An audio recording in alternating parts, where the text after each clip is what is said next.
Hello friends, welcome back to art and life style.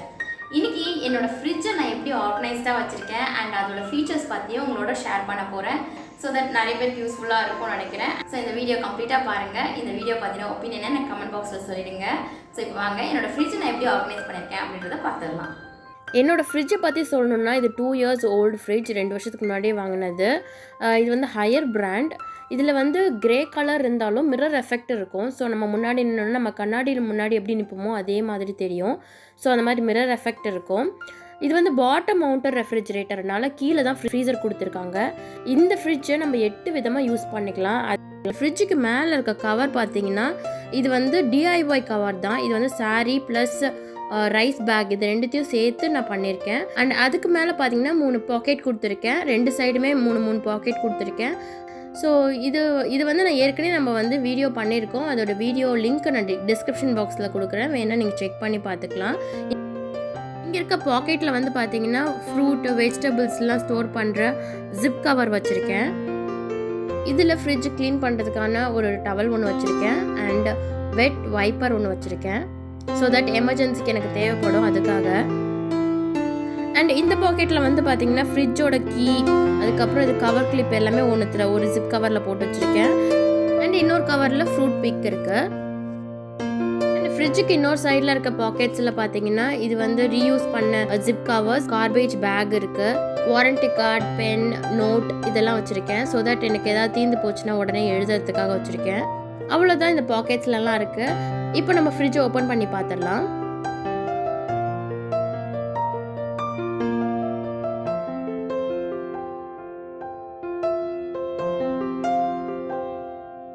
இந்த ஃப்ரிட்ஜில் மோடெலாம் change பண்ணுறதுக்கான buttons மேலே தான் கொடுத்துருக்காங்க. ஸோ இது கன்வெர்ட்டபிள் ஃப்ரிட்ஜுன்றனால நான் இந்த டாப்பில் ரைட்டில் இருக்க இந்த பட்டனை வந்து ஒரு 2 மினிட்ஸ் அழுத்தி ப்ரெஸ் பண்ணேன்னா ஃப்ரீசர் வந்து ஃப்ரிட்ஜாக மாறும். ஸோ அதுக்கான ஆப்ஷன்ஸ் இங்கே கொடுத்துருக்காங்க.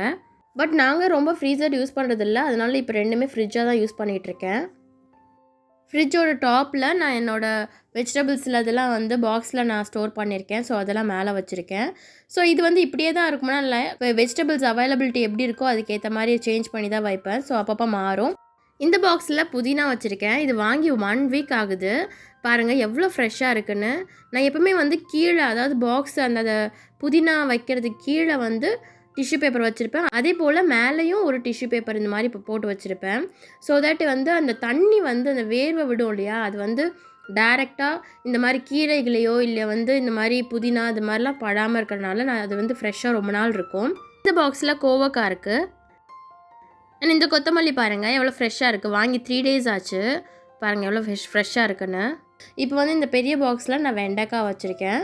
இதில் கருவேப்பிலை போட்டு வச்சுருக்கேன். எல்லாமே வெறும் இலைகளாக தான் போட்டு வச்சுருக்கேன். அண்ட் இதையும் வந்து மேலே டிஷ்யூ பேப்பர், எல்லாத்துலேயுமே வந்து டிஷ்யூ பேப்பர் மேலே போட்டு தான் வச்சுருக்கேன். எப்போவுமே நான் இது மாதிரி மெயின்டைன் பண்ணுவேன். நீங்களும் ட்ரை பண்ணி பாருங்கள்.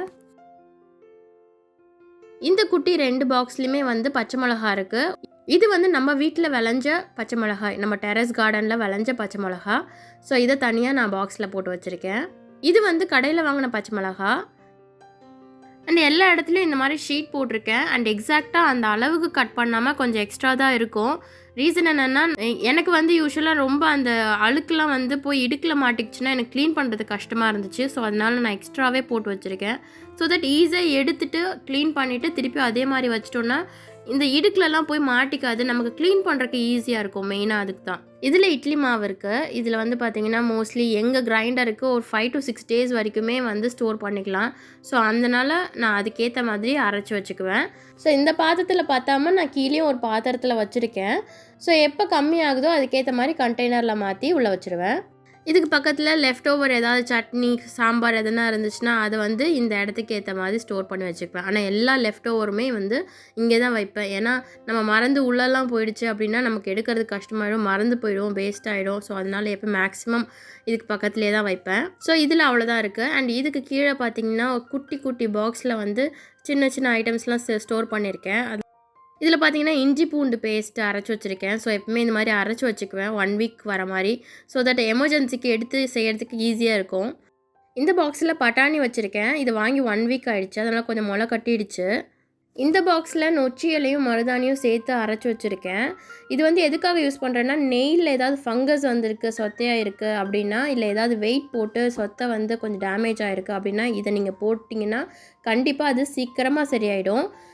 கொஞ்ச நாளைக்கு முன்னாடி எனக்கு வந்து ரைட் தம்மில் வந்து எனக்கு ஃபங்கஸ் வர ஆரம்பிச்சிருச்சு. திடீர்னு பார்த்தா கார்னரில் எனக்கு வர ஆரம்பிச்சிருச்சு. என்னோடய வீடியோஸ் செக் பண்ணி பார்த்தீங்கன்னா கூட தெரியும். பட் அதுக்கப்புறம் தான் நான் யூஸ் பண்ண ஆரம்பித்தேன். யூஸ் பண்ணி ஒரு 1 மந்தில் எனக்கு ஆல்மோஸ்ட் வந்து கம்ப்ளீட்டாக சரியாயிட்டே வந்துச்சு. நான் அந்த நெயில் கட் பண்ண நார்மல் நெயில் வர ஆரம்பிச்சிருச்சு. ஸோ இப்போ என் ஹஸ்பண்ட் ஃபாலோ பண்ணிகிட்ருக்காரு. அவருக்கும் ஆல்மோஸ்ட் வந்து கிளியர் ஆகிடுச்சு. ஸோ நீங்களும் ட்ரை பண்ணி பாருங்கள். நீங்கள் ட்ரை பண்ணி பார்த்துட்டு எனக்கு கமெண்ட் பாக்ஸில் சொல்லுங்கள், சரியா? இதோட லிங்க் நான் டிஸ்கிரிப்ஷன் பாக்ஸில் கொடுக்குறேன். இதில் தேங்காய் இருக்குது. முழு தேங்காவை சின்ன சின்னதாக கட் பண்ணி இதில் போட்டு வச்சுருக்கேன். ஸோ தட் நம்ம எமர்ஜென்சிக்கு யூஸ் ஆகும், அதுக்காக தான். இதுக்கு பின்னாடி இருக்கிற 2 பாக்ஸ்லேயும் வந்து பச்சை பயிறு, மூக்கடலை 2த்தையுமே ஊற வச்சு உள்ளே ஸ்டோர் பண்ணியிருக்கேன், நல்லா வடிகட்டிட்டு. ஸோ அது இது மாதிரி ஸ்டோர் பண்ணிட்டோம்னா அது முளை கட்டி சாப்பிட்டோம் அப்படின்னா இன்னுமே ரொம்ப ஸ்ட்ரென்த்து. ஸோ அதனால அது மாதிரி வச்சுருக்கேன். பாக்ஸில் தயிர் இருக்குது. இது வெளியில் வாங்கின தயிர் தான். இந்த பாக்ஸில் பட்டர் இருக்குது. இது வீட்டிலே பண்ண பட்டர் தான். இது கீழே 2 பாக்ஸ் கொடுத்துருக்காங்க. அதில் ஃபஸ்ட் பாக்ஸில் பார்த்தீங்கன்னா கோஸ் வச்சுருக்கேன் ஒரு ஜிப் கவரில். அண்ட் அது பக்கத்தில் மஷ்ரூம் 2 இருக்குது. அண்ட் பால் இருக்குது. இதில் மோஸ்ட்லி எல்லாமே பார்த்தீங்கன்னா நான் உடனே செய்யணும் அப்படின்னு நினைக்கிறது எல்லாமே இந்த பாக்ஸில் தான் வைப்பேன். மறந்துட்டோன்னா வேஸ்ட் ஆகிடும்ல. ஸோ அதனால் மேக்ஸிமம் அந்த மாதிரி நான் பிரித்து வச்சுருக்கேன். ஸ்லைட்ஸ் எல்லாமே வந்து டஃப் அண்ட் கிளாஸ்னால ஆனது. ஸோ எவ்வளோ வெயிட்னாலும் தாங்கும். அண்ட் இது கீழே இருக்க பாக்ஸில் எல்லாத்துலேயும் பார்த்தீங்கன்னா வெஜிடபிள்ஸ் தான் இருக்குது. ஸோ எல்லாத்துக்குமே நான் ஜிப் கவர் போட்டு வச்சுருக்கேன்.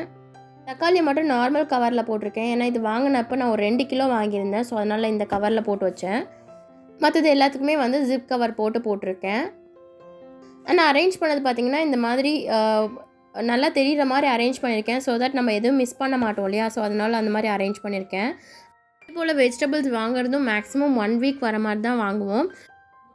இது எல்லாமே நம்ம டெரஸ் கார்டனில் விளைஞ்ச பாகற்காய் தான்.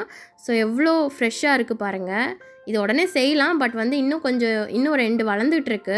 ஆல்மோஸ்ட் இன்றைக்கி இல்லை நாளைக்கு பறிச்சிடலாம். ஸோ அந்த நிலமையில் இருக்காங்க. ஸோ அதனால் அவங்களையும் சேர்த்து செஞ்சிடலாம் அப்படின்றதுக்காக தான் நாங்கள் வச்சுருக்கோம். இதில் வந்து செடியிலேயே பழுக்க வச்சு எடுத்தது தான். இது சாப்பிட்டா இன்னும் டேஸ்ட்டாக இருக்கும் அப்படின்னு சொல்லி கேள்விப்பட்டேன். ஸோ அதனால தான் பழுக்க வச்சு எடுத்தோம். அண்ட் இதில் வந்து பசலைக்கீரை இருக்குது. இதுவும் நம்ம டெரஸ் கார்டனில் விளைஞ்சது தாங்க. லாஸ்ட் வீடியோவில் இதோட இம்பார்ட்டன்ஸ் என்னன்னு, எப்படி அறுவடை பண்ணோம், எப்படி வளர்ந்துச்சு எல்லாத்தையும் டீட்டெயிலாக வந்து நான் ஒரு வீடியோ பண்ணியிருக்கேன். உங்களுக்கு வேணும் நீங்கள் போய் செக் பண்ணி பாருங்கள். அதோட லிங்க் கீழே கொடுக்குறேன். இது நம்ம டெரஸ் கார்டனில் விளைஞ்சதுன்னு உங்ககிட்ட காமிக்கும் போதே ரொம்ப சந்தோஷமாக இருக்குது. அண்ட் அதே போல் ஜிப் கவர் போடுறதுனால 1 வீக் வரைக்குமே ஃப்ரெஷ்ஷாக இருக்குது. நீங்களும் ட்ரை பண்ணி பாருங்கள். இங்கே மேலே ஃப்ரிட்ஜில் அவ்வளோதான் இருக்குது. இதில் டோரில் பார்த்தீங்கன்னா மேலே வந்து டேட்ஸ் வச்சுருக்கேன். அண்ட் ஃப்ரெஷ் பேக் ஒன்று இருக்குது, யூஸ் பண்ணுற பேக் ஒன்று இருக்குது. அது இல்லாமல் சாக்கோ பட்டன்ஸ் வச்சுருக்கேன். இதுக்கு கீழே முட்டை வச்சுருக்கேன். அண்ட் அதுக்கு பக்கத்தில் கொக்கோ பவுடர் வச்சுருக்கேன். அண்ட் எல்லாத்துக்குமே வந்து இந்த மாதிரி கீழே எக்ஸ்ட்ரா ஷீட்ஸ் கொடுத்துருக்கேன். ஸோ தட் க்ளீன் பண்ணுறதுக்கு எனக்கு ஈஸியாக இருக்கும். அண்ட் இந்த இடத்துல பியூட்டி ப்ராடக்ட்ஸ்லாம் ஸ்டோர் பண்ணுறதுக்கான ஆப்ஷன் ஒன்று கொடுத்துருக்காங்க. பட் நான் அவ்வளோவா பியூட்டி ப்ராடக்ட்ஸ்லாம் யூஸ் பண்ணுறதில்ல. அதனால் மெயினாக நான் நெயில் பாலிஷ் தான் மோஸ்ட்லி யூஸ் பண்ணுவேன். ஸோ அதை மட்டும் நான் இங்கே ஸ்டோர் பண்ணி வச்சுருக்கேன். இதுக்கு கீழே என்னெல்லாம் வச்சுருக்கான்னு பார்த்தீங்கன்னா டொமேட்டோ சாஸ் இருக்குது, choco syrup, green chilli sauce, மருந்து ஒன்று இருக்குது, குழந்தைக்கான உட்வர்ட்ஸ் வாட்டர் இருக்குது, fresh cream, oregano, baking powder, cocoa powder, bread and jam இதெல்லாம் வச்சுருக்கேன். அண்ட் இதுக்கு கீழே ஒரு சின்ன ஸ்பேஸ் கொடுத்துருக்காங்க. இந்த இடத்துல நான் ஸ்ட்ரா மட்டும் தான் வச்சுருக்கேன். ஏன்னா இதை விட எனக்கு பெட்டரான பிளேஸ் எதுன்னு எனக்கு தெரியல. இன்கேஸ் உங்களுக்கு தெரிஞ்சதுன்னா எனக்கு கமெண்ட் பாக்ஸில் சொல்லுங்கள். இதுக்கு வந்து பார்த்திங்கன்னா ஸ்பெசிஃபிக்காக இதுக்கு கேப் எதுவும் கிடையாது. அதே நேரத்தில் இது க்ளீன் பண்ணுறது ரொம்ப கஷ்டம். வெளியே வச்சாலும் தூசி படியும். அதை க்ளீன் பண்ணிவிட்டு உடனே நான் இது உள்ளே வச்சுருவேன். இது இல்லாமல் இந்த இடத்துல என்ன வைக்கலான்னு பார்த்தீங்கன்னா அதாவது பேக் பண்ண ஃபுட் மெட்டீரியல்ஸ்லாம் இருக்கும் இல்லையா, அதெல்லாம் இதில் வைக்கலாம் இந்த மாதிரி. ஸோ மேலே ஃப்ரிட்ஜில் வந்து இவ்வளோ தான் இருக்குது. ஸோ கீழே பார்த்தீங்கன்னா என்னோடய ஃப்ரீசரை கூட நான் ஃப்ரிட்ஜாக யூஸ் பண்ணிக்கலாம் கன்வெர்ட் பண்ணி. இப்போதைக்கு நான் இதை ஃப்ரிட்ஜாக தான் யூஸ் பண்ணிகிட்ருக்கேன். இதுலேயும் பார்த்தீங்கன்னா மாவு அரைச்சி மீதி அது அந்த மேலே இருக்க பாத்திரத்தில் பார்த்தாம நான் இதுலேயும் கொஞ்சம் வச்சுருக்கேன். இந்த பாக்ஸில் வந்து ஐஸ் க்யூப் போடுவோம் இல்லையா, அந்த பாக்ஸ் இருக்குது. அண்ட் அது இல்லாமல் ஐஸ் ஜெல்ஸ் இருக்குது. ஸோ தட் நமக்கு ஏதாவது ஒத்தடம் கொடுக்கணும் அப்படின்னா அதுக்காக நான் இது வச்சுருக்கேன். இதில் நான் வேறு எதுவுமே வைக்கல இந்த மாவை தவிர. இன்கேஸ் இந்த மாவும் முடிஞ்சிச்சு அப்படின்னா இதை நான் ஆஃப் பண்ணி வச்சுருவேன். ஸோ தட் நமக்கு பவரும் சேவ் ஆகும். மற்றபடி எனக்கு இந்த ஃப்ரிட்ஜ் ரொம்ப தேவைப்படாது. ஏதாவது ஃபங்க்ஷன் ஜூஸ் வச்சுருக்கோம், இல்லை வந்து ஐஸ் க்யூப்ஸ் தேவைப்படுது, இல்லை ஐஸ்கிரீம் பண்ணியிருக்கேன், இல்லை ஐஸ்கிரீம் ஸ்டோர் பண்ணணும், வெளியே வாங்கினதை ஸ்டோர் பண்ணணும், பர்த்டே கேக் நான் வச்சுருக்கேன் ஸ்டோர் பண்ணணும் அப்படின்னா மட்டும்தான் இது தேவைப்படும். அப்புறம் இந்த மாடலை பற்றி சொல்லணுன்னா இதை வந்து நம்ம 8 விதமாக யூஸ் பண்ணிக்கலாம். நார்மலாக எப்படி நம்ம ஃப்ரிட்ஜும் ஃப்ரீசரும் எப்படி யூஸ் பண்ணுறோமோ அதே மாதிரி ஃப்ரிட்ஜும் ஃப்ரீசரும் யூஸ் பண்ணிக்கலாம். அப்படி இல்லைன்னா ரெண்டுத்தையுமே ஃப்ரிட்ஜாக யூஸ் பண்ணிக்கலாம். அப்படி இல்லைன்னா மேலே மட்டும் ஃப்ரிட்ஜாக யூஸ் பண்ணிவிட்டு கீழே ஆஃப் பண்ணிக்கலாம். இல்லை எங்கேயாவது வெக்கேஷன் போகிறோம் அப்படின்னா கீழே மட்டும் ஃப்ரிட்ஜாக யூஸ் பண்ணிவிட்டு மேலே ஆஃப் பண்ணிவிட்டு நம்ம வெக்கேஷன் போயிட்டு வரலாம். இல்லை வந்து நம்ம வீட்டில் ஏதாவது ஃபங்க்ஷன் இருக்குது, நிறைய பொருள் ஸ்டோர் பண்ணோம் அப்படின்னா கூட நம்ம ரெண்டுத்துலேயுமே வெஜிடபிள்ஸ் வச்சு ஸ்டோர் பண்ணிக்கலாம். இன்கேஸ் நம்ம வீட்டில் பார்ட்டி ஏதாவது இருக்குது அப்படின்னா நமக்கு நிறைய ஐஸ் க்யூப்ஸ் தேவைப்படுது, இல்லை நிறைய ஐஸ் வாட்டர் தேவைப்படுது, அதுக்கும் நம்ம யூஸ் பண்ணிக்கலாம். டர்போ யூஸ் பண்ணிக்கலாம். இன்கேஸ் சம்மர் சீசனில் நிறைய கூலிங் வாட்டர் எல்லாமே நிறைய தேவைப்படுது அப்படின்னா மேலே இருக்கிறதா ஹை டெம்பரேச்சருக்கும் கீழே இருக்கிறதா நார்மல் கூலிங் டெம்பரேச்சருக்கும் வச்சுக்கலாம். ஸோ இது போல் வந்து நம்ம 8 விதமாக இந்த ஃப்ரிட்ஜை நம்ம யூஸ் பண்ணிக்கலாம். ஸோ என்னோட ஃப்ரிட்ஜோட ஆர்கனைசேஷன் பற்றி எல்லா டீட்டெயில்ஸும் உங்களோட ஷேர் பண்ணியிருக்கேன்.